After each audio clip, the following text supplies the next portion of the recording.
आहेत महाराष्ट्रामध्ये. सविस्तर घडामोडी बघूया. सुरुवात करूया हेडलाईन्सनी.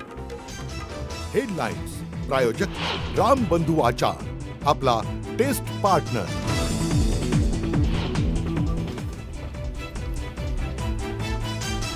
उपराष्ट्रपती पदाच्या निवडणुकीसाठी आज होणार मतदान. संध्याकाळी जाहीर होणार निकाल. पंतप्रधान मोदी सर्वात प्रथम 10 वाजता करणार मतदान. एनडीएकडनं सीपी राधाकृष्णन आणि इंडिया आघाडीच्या सुदर्शन रेड्डी यांच्यामध्ये थेट लढत. अनेक वेळा लोकांना असं वाटलं की माझी राख होते आणि तेवढ्यात मी आपली भरारी घेतली. अनेक वेळा लोकांना वाटलं की माझी राख होते, पण तेवढ्यात मी भरारी घेतली. राजकीय कारकिर्दीतल्या घडामोडींच्या पार्श्वभूमीवर मुख्यमंत्री देवेंद्र फडणवीसांचं सूचक विधान.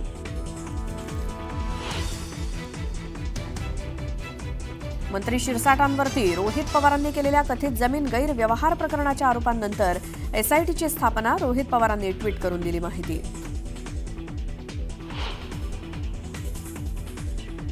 राष्ट्रीय ओबीसी महासंघासोबत राज्य सरकारच्या ओबीसी विभागाची आज बैठक. तायवाडे आणि परिणय फुकेंसह 25 पदाधिकारी राहणार उपस्थित.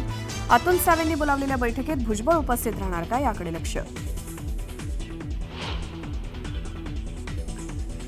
दहिसर टोलनाक्यासंदर्भात उपमुख्यमंत्री एकनाथ शिंदेंनी बोलावली महत्वाची बैठक. वाहतूक कोंडीच्या समस्येमुळे टोलनाका स्थलांतरित करण्याची मागणी. बैठकीत काय निर्णय होणार, याकडे लक्ष.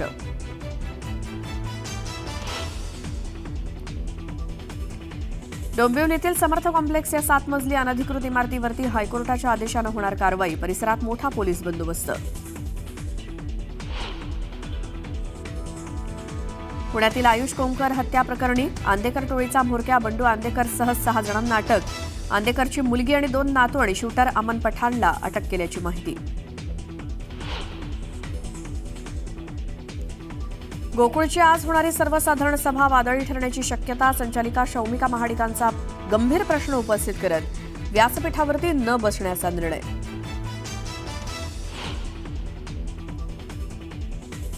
हिंसक निदर्शनानंतर झुकलं नेपाळ सरकार. सोशल मीडियावरनं बंदी हटवली.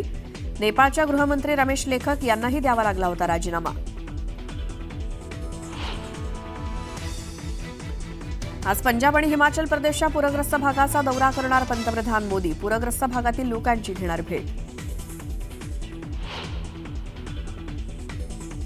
आणि आजपासून आशिया कप क्रिकेट स्पर्धेला सुरुवात. अबुधाबीत अफगाणिस्तान आणि हाँगकाँग यांच्यात होणार सलामीचा सामना.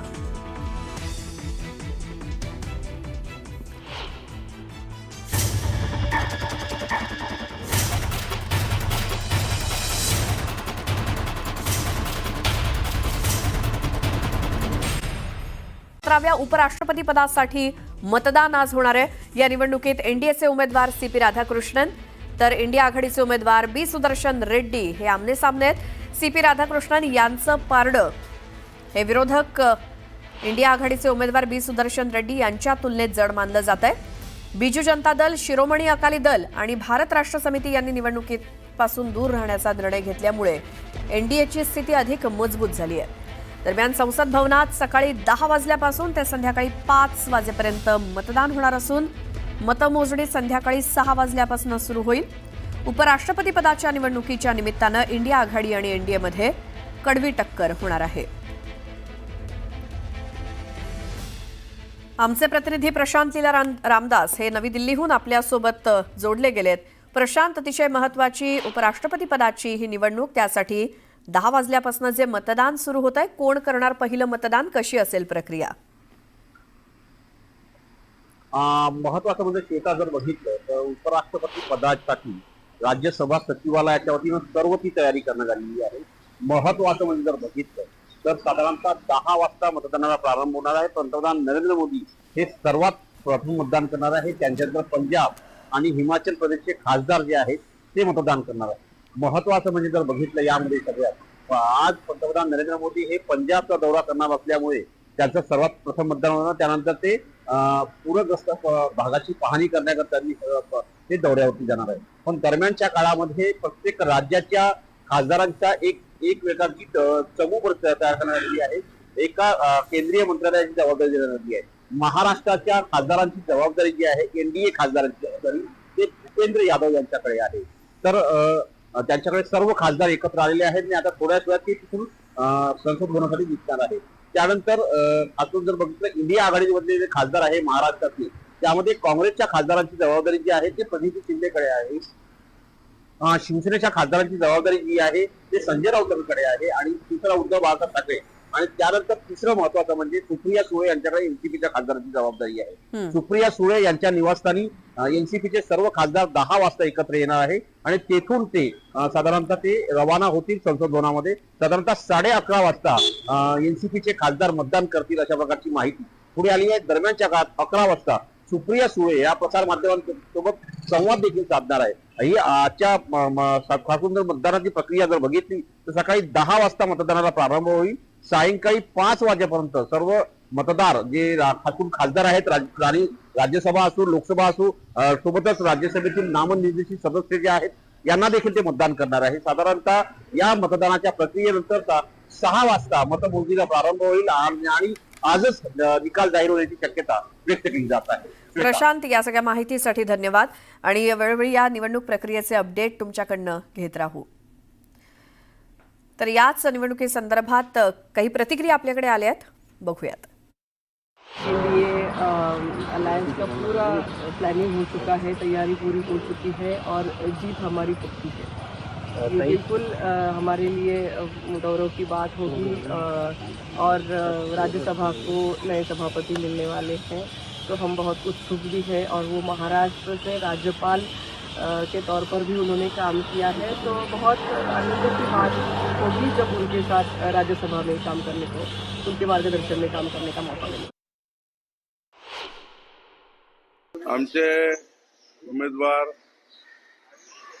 निवडून येणार आहे आणि प्रचंड बहुमताने एनडीएचे. तर पंतप्रधान नरेंद्र मोदी पोहोचलेले आहेत. उपराष्ट्रपती पदाच्या निवडणुकीच्या मतदान प्रक्रियेत पंतप्रधान नरेंद्र मोदी हे सर्वात प्रथम मतदान करणार आहेत.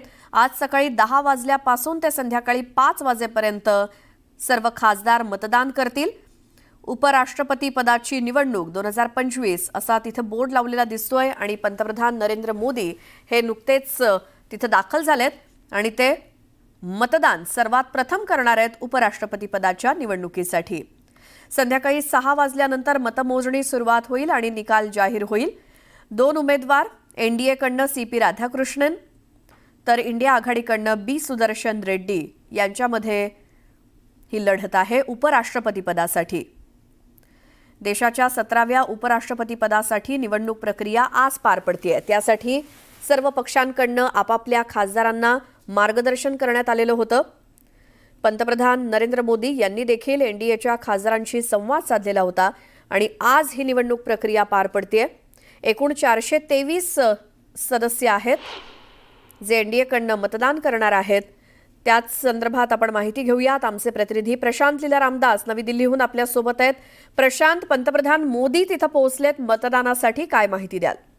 बरोबर आहे. पंतप्रधान नरेंद्र मोदी आज राष्ट्रसभा निवडणुकीमध्ये सर्वात प्रथम मतदान करणार आहे, कारण की ते पूरग्रस्ती परिस्थिती जी आहे पंजाब आणि हिमाचल या 2 प्रदेशाची पूरग्रस्ती परिस्थिती पाहण्यासाठी दौरा करणार आहे. तो पाहणी दौरा असणार आहे.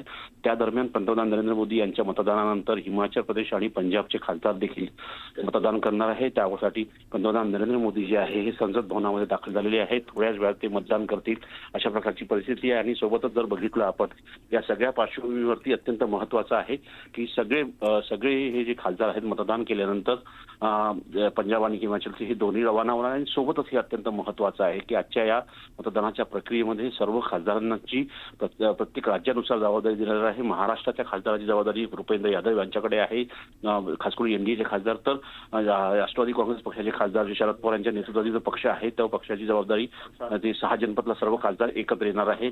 सुप्रिया सुळे 11:30 वाजता मतदान करणार असल्याची माहिती पुढे आलेली आहे. स्टुडिओ. बिलकुल प्रशांत, या अपडेटसाठी धन्यवाद.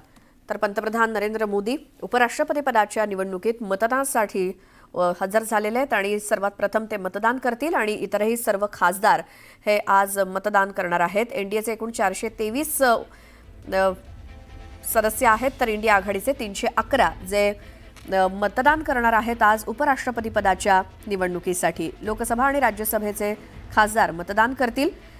पंतप्रधान नरेंद्र मोदी हे सर्वात प्रथम मतदान करून हिमाचल प्रदेशच्या पूरग्रस्त भागाची पाहणी करण्यासाठी जाणार आहेत. त्यासोबत वेगवेगळ्या पक्षाचे खासदार हे आपापल्या खासदारांसोबत ज्यांच्याकडे त्यांची जबाबदारी देण्यात आलेली आहे ते सगळेजण मतदान करतील। आज सकाळी 10 वाजल्यापासून संध्याकाळी 5 वाजेपर्यंत ही मतदानाची प्रक्रिया पार पडणार आहे आणि त्यानंतर मतमोजणी होईल। विजयासाठी 392 मतं मिळणं आवश्यक आहे। एनडीएचे 293 आहेत लोकसभेचे खासदार आणि इंडिया आघाडीचे लोकसभेचे 234 खासदार, तर राज्यसभेचे सदस्य एनडीएचे 130 आहेत तर इंडिया आघाडीचे 77 आहेत। हे सगळेजण आज मतदान करणार आहेत, तर एकूण लोकसभेचे आणि राज्यसभेचे सदस्य मिळून एनडीएचे 423 आहेत आणि इंडिया आघाडीचे 311 सदस्य आज मतदान प्रक्रियेमध्ये सहभागी होतील। वेगवेगळ्या पक्षांकडून आपापल्या खासदारांना मतदानासाठी मार्गदर्शन करण्यात आलंय, त्यामुळे एकूण मतदार हे आजच्या दिवशी 782 इतके आहेत जे उपराष्ट्रपती पदाच्या निवडणुकीसाठी मतदान करणार आहेत आणि त्या 782 पैकी 392 मतं उमेदवाराला मिळणं आवश्यक आहे विजयासाठी। देशाच्या 17व्या उपराष्ट्रपती पदासाठीची ही निवडणूक पार पडते, त्यासाठी सर्वच खासदार हे हळूहळू यायला सुरुवात झालेली आहे। यामध्ये सर्वात प्रथम पंतप्रधान नरेंद्र मोदी हे मतदान करतायत आणि त्यानंतर हळूहळू इतरही खासदार पोहोचतायत मतदान प्रक्रियेसाठी। तर लोकसभेचे आणि राज्यसभेचे सर्व सदस्य मिळून 782 इतके सदस्य आहेत जे आज मतदान प्रक्रियेत सहभागी होणार आहेत। तर संसदेतलं लोकसभेतलं काँग्रेसचं बलाबल आहे 99, तर राज्यसभेमध्ये काँग्रेसचे 27 सदस्य आहेत। इंडिया आघाडीचं आपण हे बलाबल बघतोय, त्यामुळे चुरस आहे इंडिया आघाडीच्या आणि त्याचसोबत एनडीएच्या उमेदवारामध्ये उपराष्ट्रपती पदासाठी। आमचे उमेदवार निवडून येणार आहे आणि प्रचंड बहुमताने एनडीएचे उमेदवार निवडून येतील। आदरणीय राधाकृष्णनजी हे महाराष्ट्राचे गव्हर्नर होते आणि त्यांना उपराष्ट्रपती पदावर उमेदवारी मिळालेली आहे आणि ते अत्यंत चांगल्या मताने निवडून येतील। पहिल्या राऊंडलाच ते निवडून येतील, क्रॉस वोटिंग बिलकुल अजिबात होणार नाही आणि आमच्या एनडीएमधला कुणी एकही जो आमचा MP आहे तो अजिबात इतरांना इंडिया आघाडीच्या उमेदवाराला मतदान करणार नाही आणि आमचा उमेदवार अत्यंत चांगल्या मताने निवडून येणार आहे। इंडिया आघाडीची सर्व मतं ही ठाम आहेत। अर्थात काही विरोधी पक्षातले जे लोक आहेत, मग BJD असेल, अकाली दल असेल, KCR यांचा पक्ष असेल, त्यांनी तटस्थ राहण्याचा निर्णय घेतला। या सर्व पक्षांनी एनडीएला मतदान करावं म्हणून त्यांच्यावर दबाव होता की त्यांनी एक गठ्ठा एनडीएला मतदान करावं, पण त्यांचं ऐकलं नाही मोदी आणि शहांचं आणि त्यांनी तटस्थ राहण्याचा निर्णय घेतला। ही सुद्धा अत्यंत महत्त्वाची घडामोड या संदर्भात होते आहे। ते इकडे किंवा तिकडे कुठे गेले नाही, तटस्थ आहे। मध्ये मतदार लोकसभा आणि राज्यसभेचे सगळे खासदार असणार आहेत। ती अपील अतिशय महत्त्वाची आहे। ज्यांना ज्यांना असं वाटतं की संविधान वाचावं, या देशाची लोकशाही वाचावं, त्यांनी मला मतदान करावं, मी तटस्थ उमेदवार आहे, अशी जी अपील आहे ही अपील अतिशय महत्त्वाची आहे। या देशामध्ये यापूर्वी सुद्धा एकदा नीलम संजीव रेड्डी त्या राष्ट्रपती पदाच्या निवडणुकीत देशानं पाहिलेलं आहे की खासदारांनी आपल्या सत्सद्वय बुद्धीचा वापर करून मतदान केलेलं आहे आणि तशीच परिस्थिती जी आहे ती आता घडण्याची संभावना आहे। इंडिया आघाडीची सर्व मतं ही ठाम आहेत। अर्थात काही विरोधी पक्षातले जे लोक आहेत, मग BJD असेल, अकाली दल असेल, KCR यांचा पक्ष असेल, त्यांनी तटस्थ राहण्याचा निर्णय घेतला। या सर्व पक्षांनी एनडीएला मतदान करावं म्हणून त्यांच्यावर दबाव होता की त्यांनी एक गठ्ठा एनडीएला मतदान करावं, पण त्यांचं ऐकलं नाही मोदी आणि शहांचं आणि त्यांनी तटस्थ राहण्याचा निर्णय घेतला। ही सुद्धा अत्यंत महत्त्वाची घडामोड या संदर्भात होते आहे। ते इकडे किंवा तिकडे कुठे गेले नाही, तटस्थ आहे। अंतरात्मा की आवाज़ सुनकर इंडी गठबंधन के लोग एनडीए को वोट करने वाले हैं। अच्छा, ऐसा लगता है सर संजय राउत ने कहा क्योंकि सभी लोगों को विकसित भारत मोदी जी के संकल्प के ऊपर पूरा भरोसा है।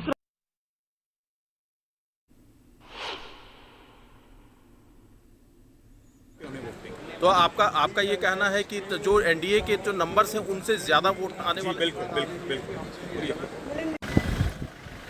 मयंक भाई, वोटिंग शुरू हो चुकी है नए उपराष्ट्रपति के चुनाव के लिए। आप लोग कितने कॉन्फिडेंट हैं कि एनडीए का उम्मीदवार जो है वो जीतने जा रहा है? एनडीए के उम्मीदवार आदरणीय राधाकृष्णन जी पूर्णतः बहुमति के साथ विजयी होंगे और भारत को ऐसे उपराष्ट्रपति मिलेंगे जो देश के विकास के लिए और देश के प्रगति में हर हमेशा कार्यरत रहे। जो नंबर गेम है, अगर देखें तो एनडीए के पक्ष में नंबर तो हैं, लेकिन आपको क्या लगता है कि अपोजिशन के भी कुछ एमपी जो है वो एनडीए के उम्मीदवार के पक्ष में वोट डाल सकते हैं? वो चुनाव के नतीजे आने के बाद ही मालूम। It's a battle where the MPs vote really. तर याच